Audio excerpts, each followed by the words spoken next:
पढ़ते हैं और बात ज़रा ख़राब मौसम या सर्दी के मौसम में बिजली की ना हो तो शायद नाइंसाफ़ी होगी।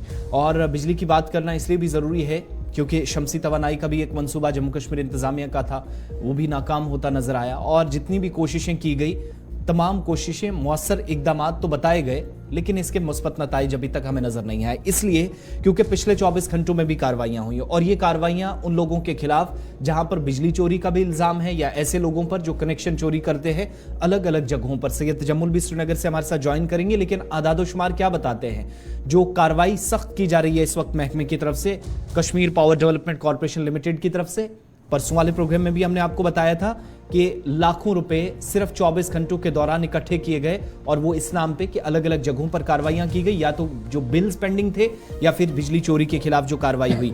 लेकिन इस दौरान अब ताज़ा तरीन आदादोशुमार ये बताते हैं कि जब से बिजली की शिकायतें मौसूल होने लगी तो KPDCL की टीमें भी अलर्ट हो गई हैं और 1117 लोगों के बिजली के कनेक्शन अब तक काटे जा चुके हैं, जिनका अभी तक बिजली या तो चोरी के कम इनमें कनेक्शंस थे, लेकिन ज्यादातर ऐसे लोग बताए जाते हैं जिन्होंने अभी तक 2-2, 3-3 महीने का किराया अभी तक नहीं दिया था। एक बात। दूसरा, 4 दिनों के दौरान ये जो कार्रवाइयां हुई हैं तो 48 से 72 घंटों में हमारी जानकारी के मुताबिक तकरीबन 30 करोड़ के आसपास महकमे की आमदनी हुई है सिर्फ 4 दिनों के दौरान। पिछले 4 दिन जो कार्रवाई सबसे ज्यादा देखी गई है। इतना ही नहीं, अब जब बिजली की ये जो कमी है या जो आप कह सकते हैं स्केड्यूल के मुताबिक बिजली ना मिलना, ये परेशानी आम शहरियों के लिए है, तो सयाहत के पेशे से वाबस्ता अफराद के लिए भी मुसीबत बनी है। और जानकारी के मुताबिक हाउस बोट के जो मालिकान हैं वो भी शिकायत करने लगे हैं। पिछली खबर में हमने आपको बताया कि अब तैयारियां दिसंबर की हो रही हैं, नए साल का जश्न, सयाहत, इस वक्त टूरिस्ट जो है वो पीक पर होने चाहिए थे जो उनकी तादाद है। तो वो खबर यह है कि श्रीनगर के अंदर जो हाउस बोट मालिकान शिकायत कर रहे हैं कि अब बुकिंग्स जो हैं पिछले कुछ दिनों के मुकाबले थोड़ी सी कम होने लगी है, परसेंटेज डिप कर गई है। दैट मीन्स डायरेक्टली इसका इंपैक्ट हुआ है सिस्टम का, आप कह सकते हैं। और डिपार्टमेंट ने अपनी जगह कार्रवाइयां रखी हैं, लेकिन कैसे दीगर शोबों को भी ये निज़ाम इस वक्त मुतासिर कर रहा है वो आप आदादोशुमार से अंदाज़ा लगा सकते हैं।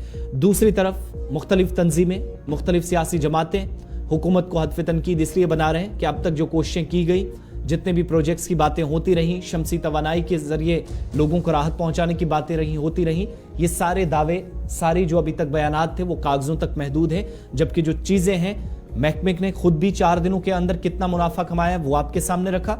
और दूसरा, बिजली चोरी के खिलाफ या कनेक्शन काटने का सिलसिला, और अब जाकर सयाहत के शोबे पर भी इसके मनफी असरात मुरतब होने लगे हैं, वो भी इसके बाद तस्दीक खुद हो। यानी सार्फिन की तरफ से सिर्फ 4 दिन के अंदर 30 करोड़ रुपए के वाजिबुल अदा तो जमा करवाए गए हैं महकमे बिजली के पास, और 1117 बिजली कनेक्शंस भी काटे गए हैं। अभी एतादुशुमार ये बता रहे हैं, लेकिन KPDCL ने जिस तरीके से अपनी कार्रवाई शुरू की है हुकिंग और गैर कानूनी तौर पर बिजली इस्तेमाल करने वालों के खिलाफ, लेकिन बिजली की आंख मचोली लगातार जारी है।